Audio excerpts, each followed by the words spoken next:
Las Tres Edades de la Vida Interior, tomo 2, terceira parte. Da página 146 até 149, a contemplação infusa e a ordem perfeita da alma. Mas aqui não se trata de graças extraordinárias, como visões, revelações proféticas ou estigmas.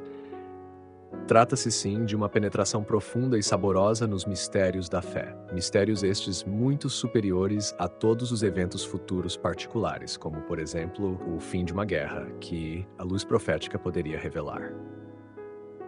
Percebe-se, portanto, que a contemplação infusa dos mistérios da fé, apresentada aqui como algo tão desejável, é, sem dúvida, uma graça eminente, mas não extraordinária em sua essência.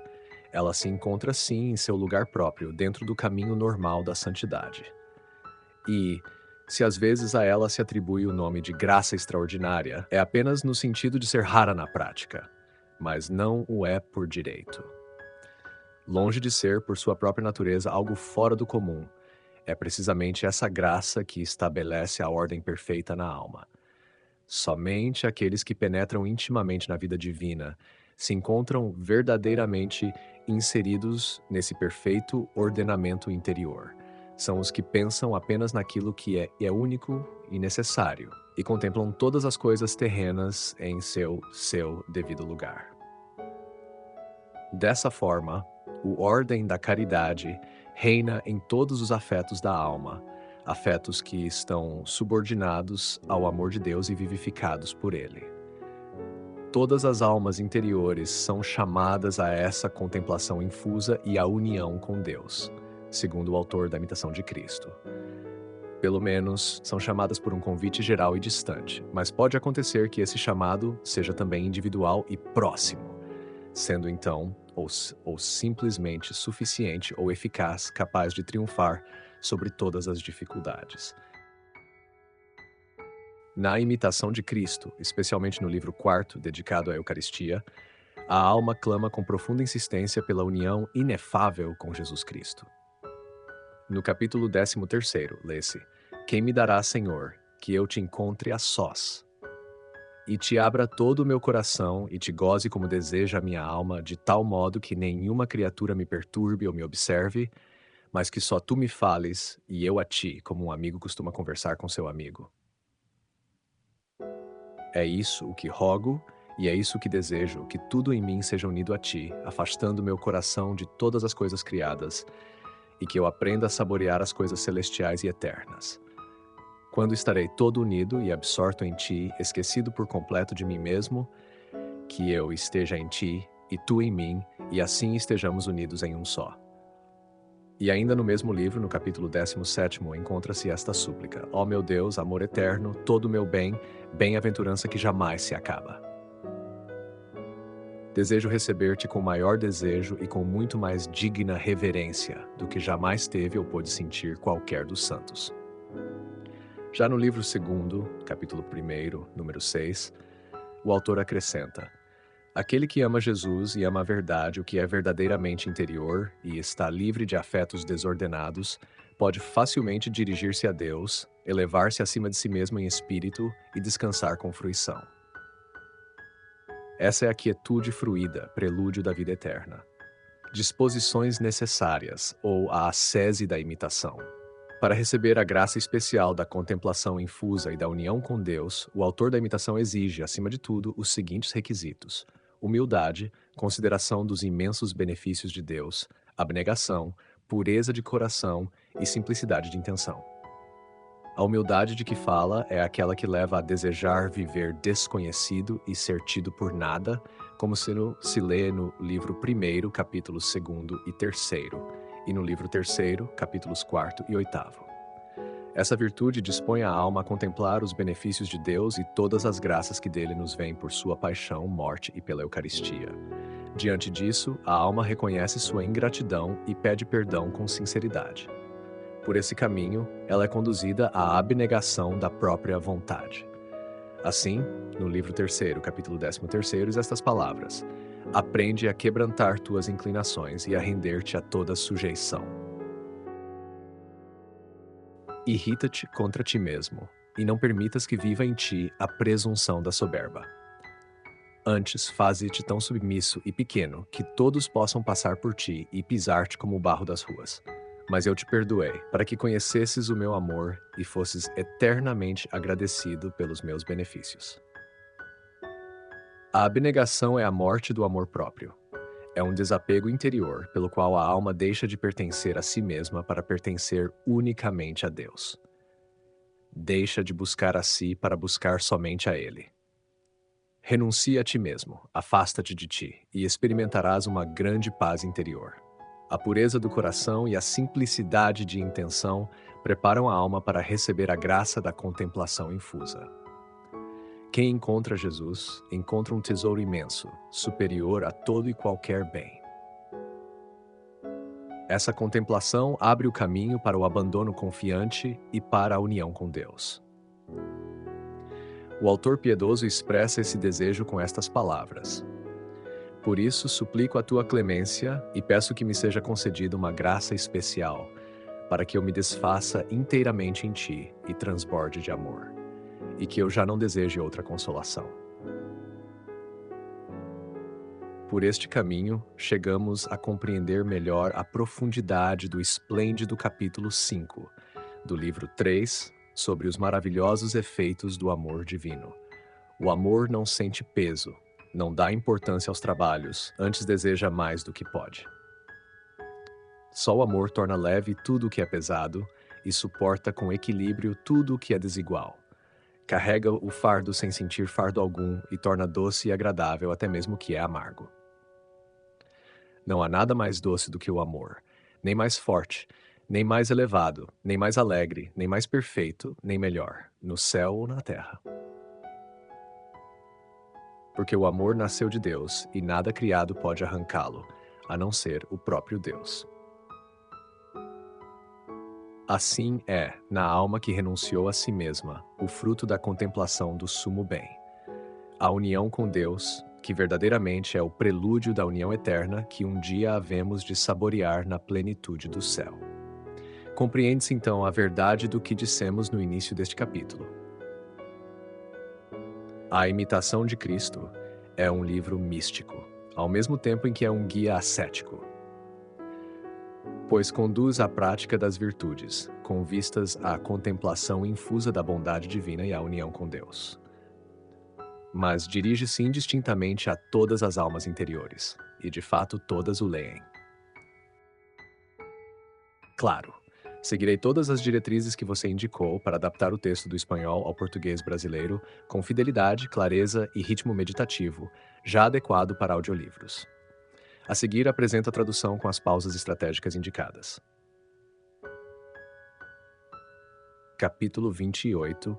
A oração contemplativa. Transição da oração adquirida para a oração infusa inicial.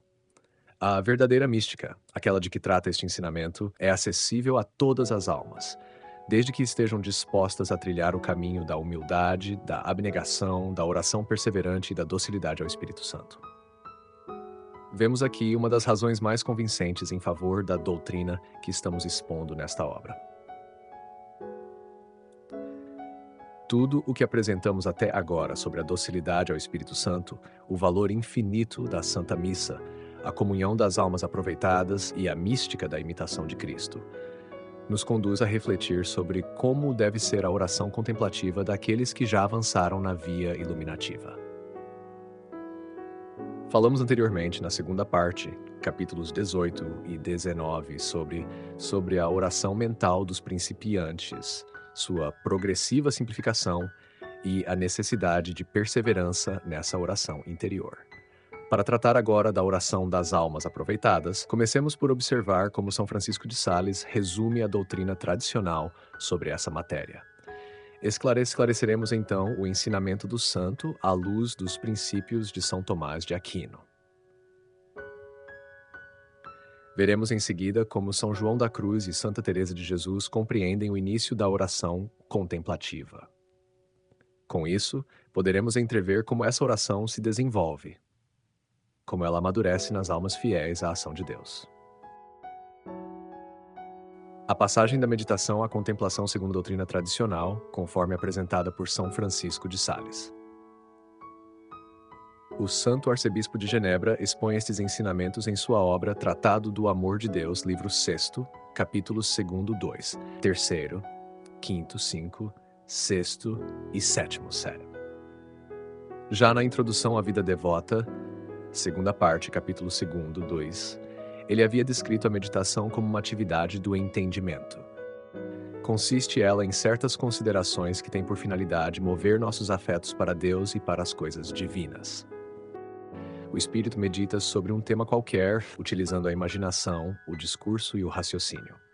Aos afetos devem seguir-se as resoluções, e a meditação deve concluir-se com a ação de graças, a oferta de si mesmo e o pedido da graça divina para cumprir os propósitos que Deus nos inspirou.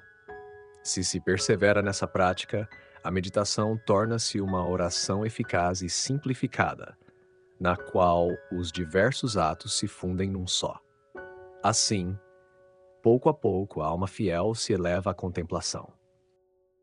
Contemplação esta que é, nas palavras do santo, uma atenção amorosa, simples e contínua do espírito às coisas divinas. Neste estado, a vida da alma torna-se simplificada e concentrada no objeto de seu amor. Contempla-se, com um único olhar, uma perfeição de Deus, sobretudo a sua bondade, ou o reflexo desta em alguma obra divina. Diz ainda o santo. A oração chama-se meditação até o momento em que produz o mel da devoção. Depois disso, transforma-se em contemplação. Assim como as abelhas recolhem o néctar das flores, do mesmo modo meditamos nós para recolher o amor de Deus. E uma vez que o tenhamos recolhido, contemplamos a Deus e fixamos-nos em sua bondade, pela doçura que o amor nos faz encontrar nela. Em outras palavras, a meditação dispõe o coração ao amor de Deus, enquanto a contemplação vem depois desse amor. Daí, o santo propõe uma segunda diferença. A meditação considera ponto por ponto e com detalhes os temas próprios para mover-nos, mas a contemplação abarca com um só olhar o objeto do amor. A alma já não se detém nos pormenores. Ela possui e realiza uma visão de conjunto, que repousa em Deus com admiração e amor. Assim como o olhar do artista se encanta com a natureza, ou como o olhar da criança repousa no rosto de sua mãe. A terceira diferença deriva das duas anteriores. Enquanto a meditação é sempre trabalhosa, a contemplação se realiza com grande deleite, pois supõe que se encontrou a Deus e ao seu santo amor. Contudo, a contemplação também tem suas horas de noite escura, em que a alma sedenta de Deus sente a sua ausência devido ao intensíssimo desejo que tem de possuí-lo, unindo-se nas provações ao seu divino beneplácito.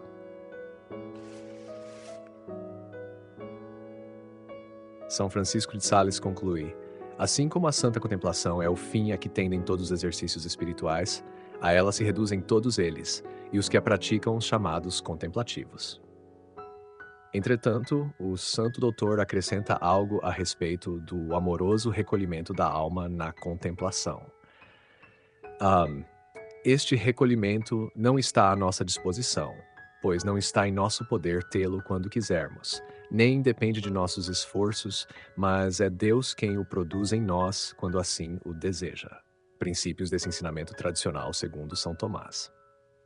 Tudo o que acabamos de ler em São Francisco de Sales se fundamenta na própria noção de contemplação sobrenatural, tal como a encontramos nas obras de São Tomás de Aquino. Como ensina São Tomás de Aquino, na Suma Teológica, segunda parte da segunda parte, questão 180, a contemplação é um ato da inteligência mais elevado que o simples raciocínio, uma visão simples da verdade. E, quando não se trata da contemplação filosófica, mas daquela de que nos falam os santos, ela nasce claramente do amor, e não do amor ao saber, típico dos filósofos, mas do amor a Deus, ou seja, da caridade. A contemplação procede também da fé viva, iluminada pelos dons do Espírito Santo, especialmente pelos dons de sabedoria e de inteligência, que tornam a fé mais penetrante e saborosa. A contemplação sobrenatural supõe uma inspiração especial do Espírito Santo, e os dons do Espírito nos preparam para recebê-la, assim como as velas bem abertas recebem o impulso do vento. Quando o vento sopra, a barca avança com mais facilidade do que com o esforço dos remos, que simbolizam a meditação discursiva associada à prática das virtudes. Por essa razão, e por causa dessa inspiração especial que ela requer, a contemplação merece ser chamada não de adquirida, mas de infusa, embora no início, muitas vezes seja precedida pela leitura, pela meditação afetiva e pela oração de súplica. Desse modo, a alma se dispõe ativamente a receber a inspiração especial do Espírito Santo, que às vezes se manifesta de forma tão intensa que torna desnecessária a meditação discursiva, assim como um bom vento torna inútil o esforço dos remos. Essa inspiração especial do Espírito Santo, que nos faz saborear os mistérios da fé, serve-se da simpatia, ou melhor, da connaturalidade com as coisas divinas, a qual se funda na caridade. Esta inspiração especial desperta em nós um ato de amor infuso e de fé viva, penetrante e saborosa, que nos faz perceber como os mistérios revelados, embora ainda envoltos em sombras, correspondem de modo admirável às nossas aspirações mais profundas e elevadas.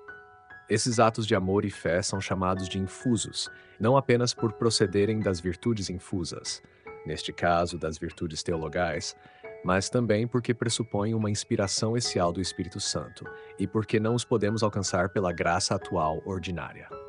Aqui é Deus quem nos move, não precisamente dando-nos uma inclinação à deliberação, mas elevando-nos além de qualquer raciocínio discursivo.